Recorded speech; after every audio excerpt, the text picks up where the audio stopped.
tous et bienvenue dans ce nouveau podcast de Femmes à part, podcast dans lequel aujourd'hui nous continuons sur notre thématique du mois d'octobre, à savoir comment être une femme catholique en 2023 dans ce monde qui nous tire vers le bas, dans cette société qui n'a plus aucune vertu chrétienne, voire qui va à l'encontre de ses vertus et de ses valeurs.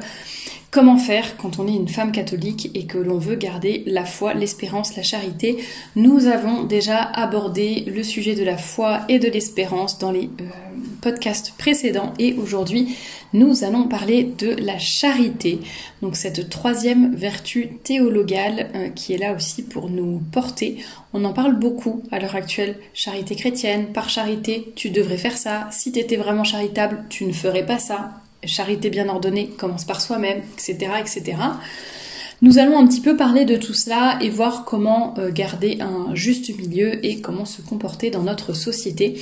Alors tout d'abord, je vais commencer par la définition de la charité. Elle se définit comme l'amour de l'homme envers son prochain en tant que créature de Dieu, tout simplement. C'est vrai qu'à la fin de l'acte de charité, c'est « j'aime mon prochain comme moi-même pour l'amour de vous ». Dans ces actes de foi, d'espérance et de charité que tout catholique devrait réciter tous les jours. Alors c'est vrai que dans le monde dans lequel nous vivons, il peut y avoir plusieurs tendances. La tendance de tout faire passer à tout le monde sous prétexte d'amour, de charité.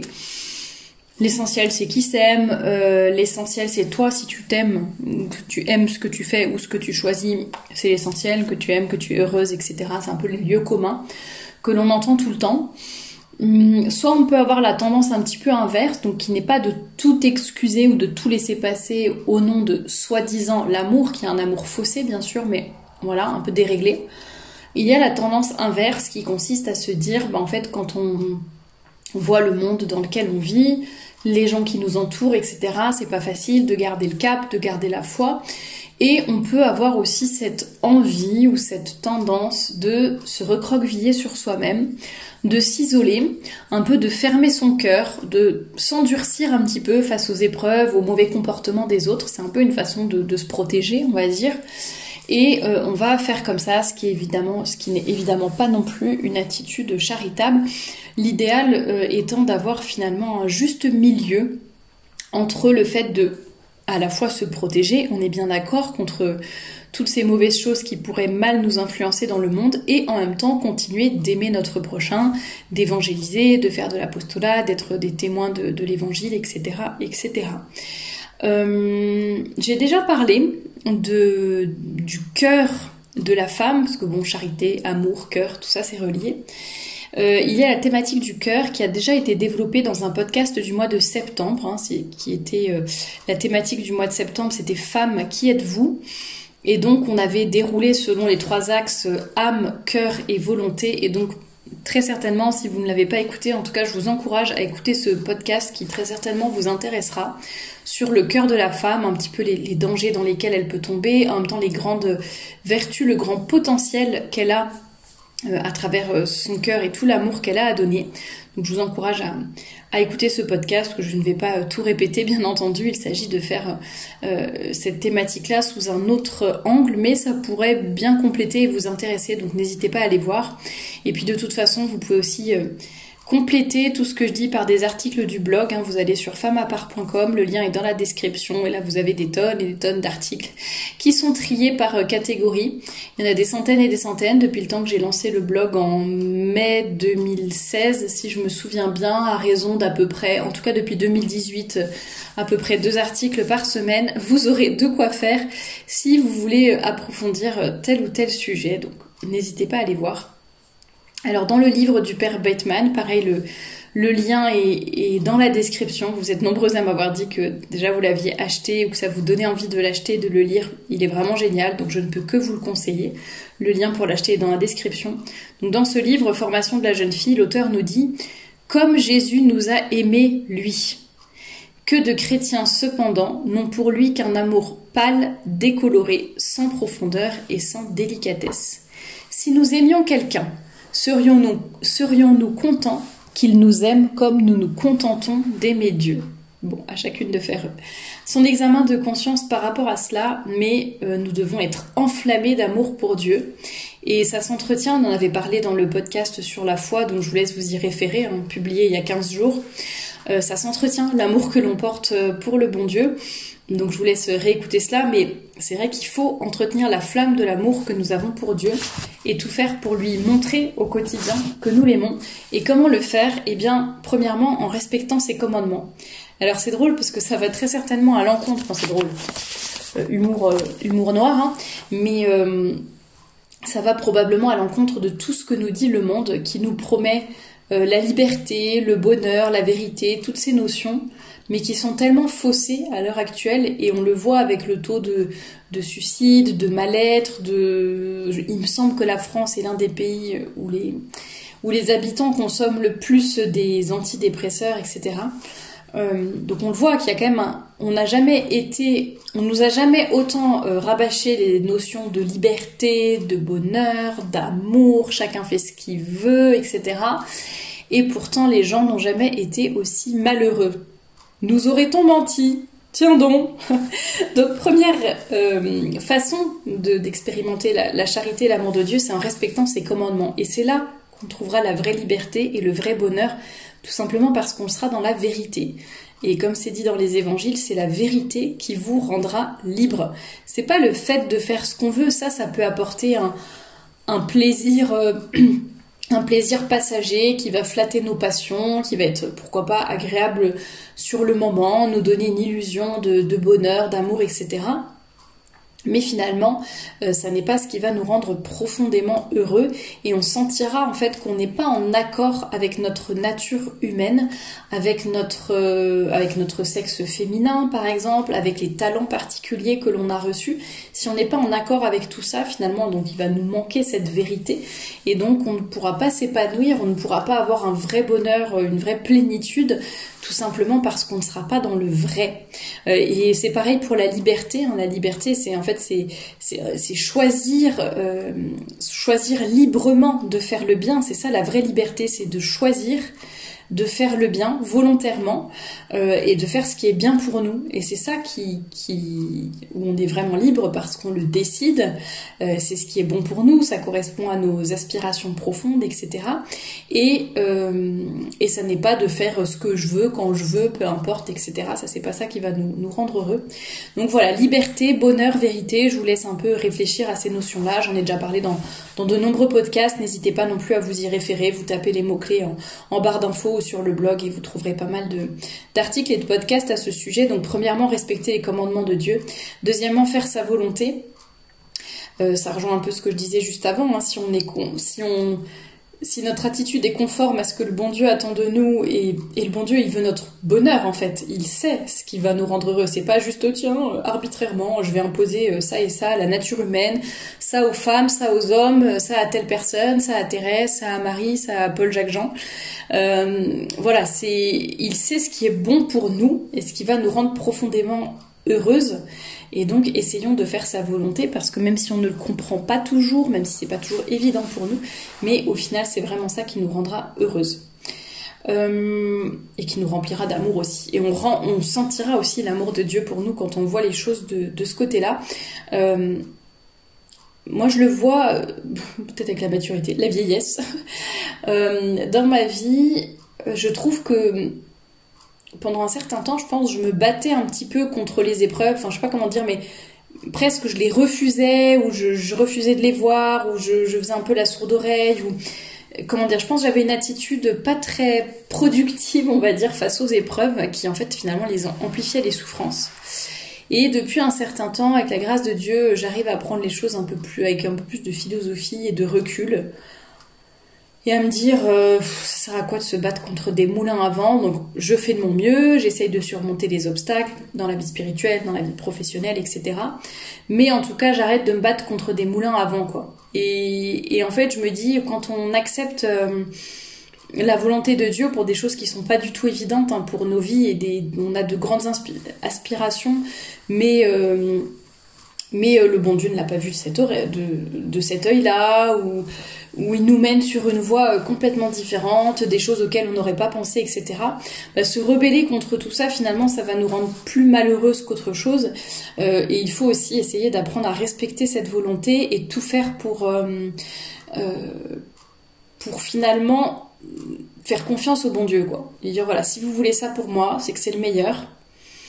Je sais que c'est ce qui est bon pour moi. Je sais que si vous voulez ça pour moi, ça veut dire que vous allez m'envoyer les grâces nécessaires pour surmonter cette épreuve, pour prendre cette direction, prendre ce chemin, etc.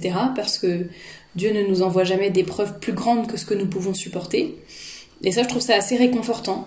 C'est beaucoup plus facile. Je préfère, pour faire une analogie, je préfère gravir l'Everest, mais en sachant que c'est la volonté de Dieu et avec toutes ses aides et toutes ses grâces, plutôt que de monter une petite colline, mais en sachant qu'en fait c'est pas la bonne direction, parce qu'en fait ça a beau être plus petit, je vais certainement beaucoup plus galérer et être beaucoup moins heureuse que si j'accepte et que j'accueille à bras ouverts l'épreuve que le bon Dieu me présente finalement.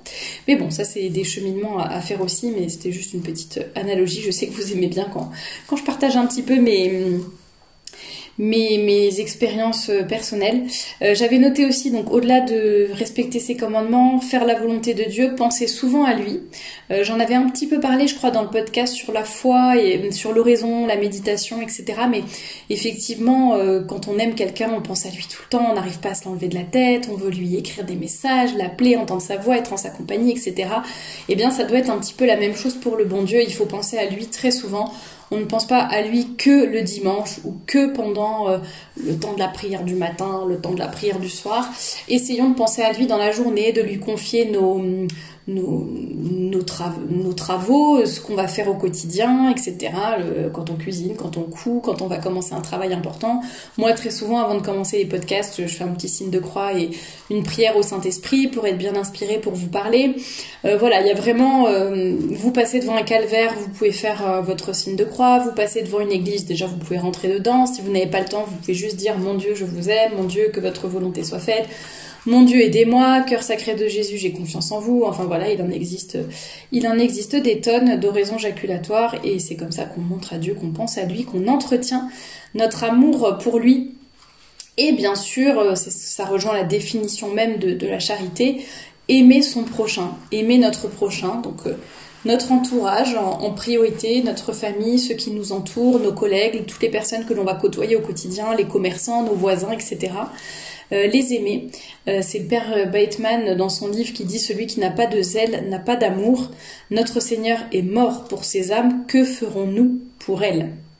Donc voilà, il faut avoir le courage de faire beaucoup de choses pour les gens qui nous entourent. Et comme je le disais tout à l'heure, l'amour est vraiment un mot et la charité aussi, ce sont des mots qui sont très galvaudés à l'heure actuelle. On les sort à toutes les sauces, même chez les catholiques. D'ailleurs, moi, on m'a très souvent dit, en opposition à moi, en disant « tu n'es pas charitable, ça n'est pas charitable ce que tu dis, etc. Tu condamnes, tu juges, etc. » Ce qui compte, c'est vraiment l'amour, c'est de pas mettre les gens mal à l'aise, c'est qu'ils se sentent... faut pas les gêner, en fait, faut pas les brusquer, il faut... en fait, chacun doit faire son petit bout de chemin, et tant que la personne s'aime, ou aime quelqu'un, ou aime ce qu'elle fait, etc., souvent on dit « Ah, mais moi, ça m'est égal ce que tu choisis, tant que t'es heureuse, c'est tout ce qui compte. » Bon. Ça peut s'appliquer dans certains domaines, hein. Je dis pas qu'il faut ne pas s'aimer et être malheureux, hein.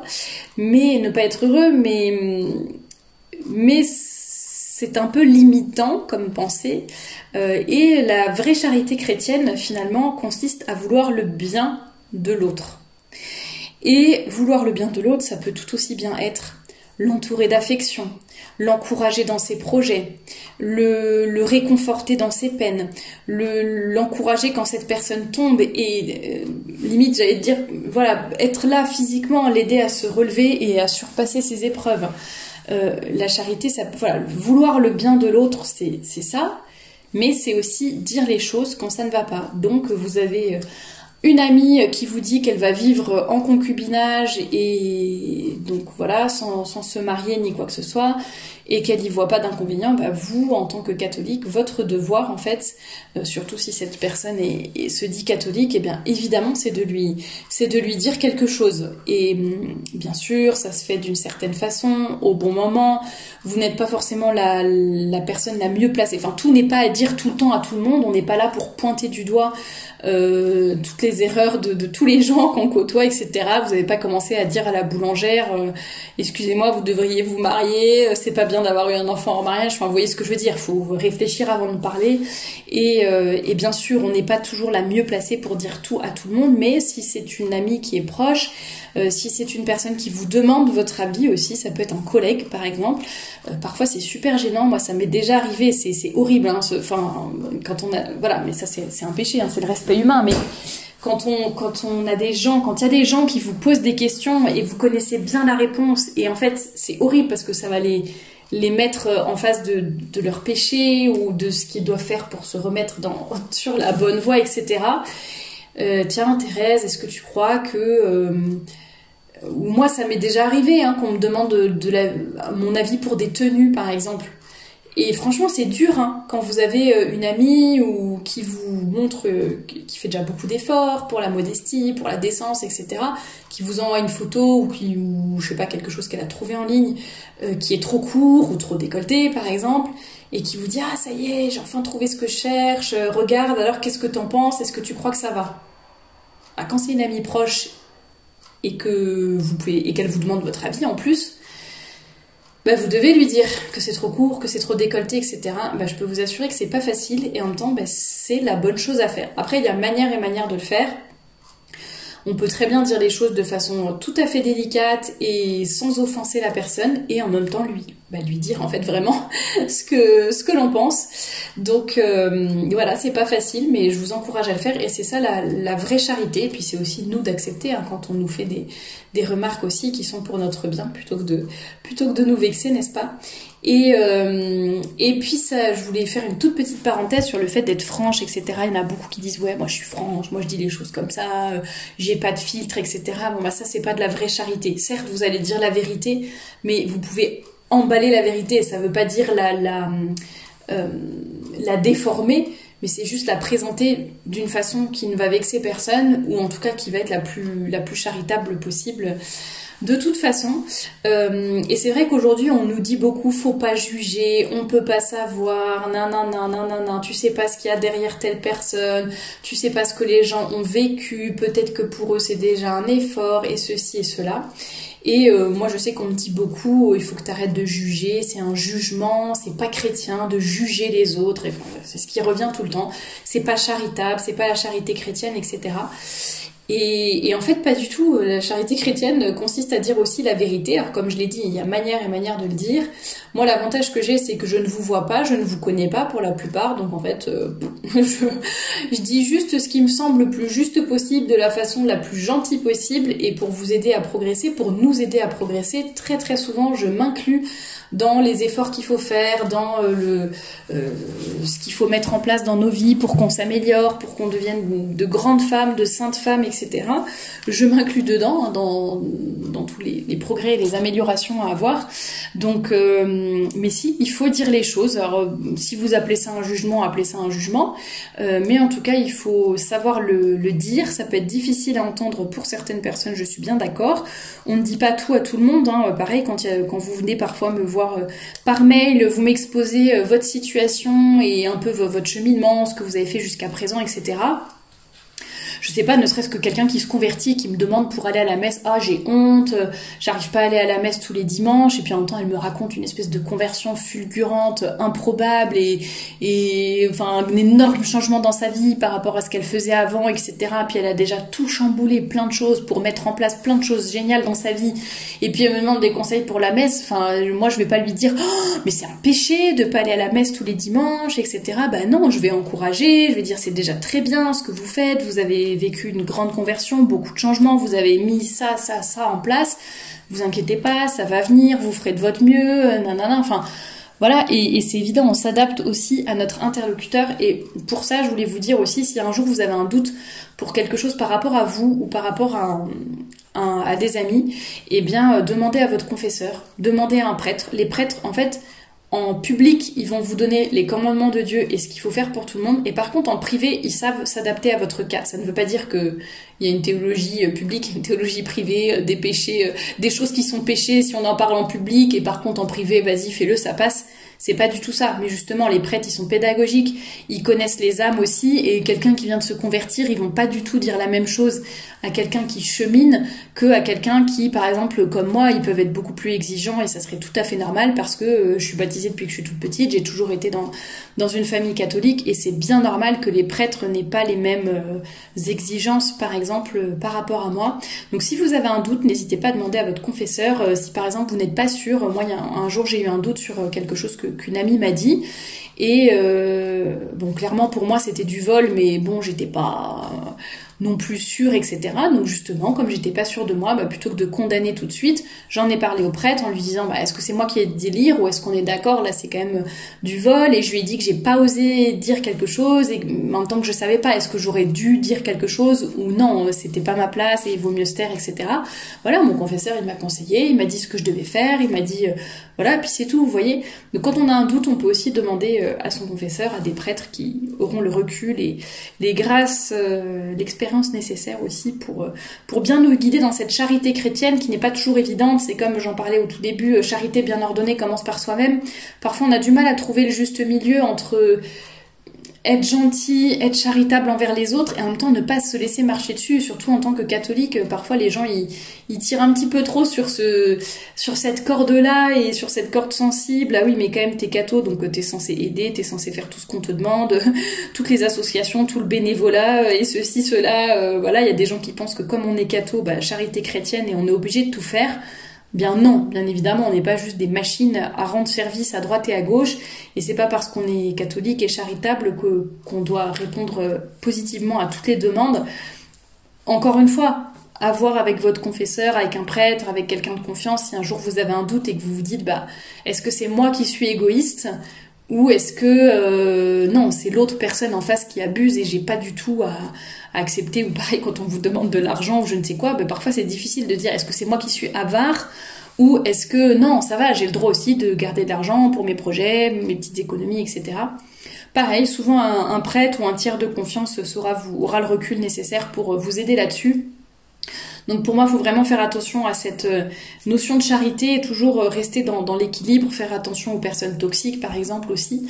Et puis je voulais parler en dernier, mais juste l'évoquer parce que j'ai déjà fait des podcasts là-dessus. On a fait une entrevue pétillante aussi, je crois, sur cette thématique et des articles, ça j'en suis sûre. J'avais présenté des livres sur ce sujet aussi. L'amitié chrétienne, ça rejoint vraiment pour moi la charité. C'est vraiment l'épanouissement de la charité dans l'amitié chrétienne qui va nous aider justement à nous tirer mutuellement vers le haut, qui va nous aider à garder le cap, à ne pas dévier, à toujours, justement, quand on a un doute, etc., à se soutenir mutuellement. C'est vraiment quelque chose de super important et ça va être une belle manifestation de la charité chrétienne. Donc, je vous invite à creuser ce sujet de l'amitié en tapant amitié au 3615, non pas du tout, en tapant amitié sur le blog ou sur la chaîne YouTube et vous trouverez les articles et les podcasts à ce sujet-là. Mais c'est vraiment super important de développer de bonnes amitiés qui vont nous tirer vers le haut et nous aider à nous améliorer et à devenir de saintes femmes. En tout cas, c'est tout ce que je vous souhaite. Il y aura un dernier podcast, donc le 3 novembre, encore plus ou moins sur cette thématique de la femme catholique dans le monde actuel, être dans le monde sans être du monde. Et puis ensuite, nous passerons à une autre thématique. Mais bien évidemment, si vous avez des questions sur cette thématique, n'hésitez pas à me les poser par mail ou en commentaire, puisque je ferai une FAQ bientôt, le 1er novembre, une vidéo FAQ avec la réponse à toutes vos questions qui seront reliées à cette thématique. Donc n'hésitez pas à me contacter pour me faire part de vos questions. À très bientôt!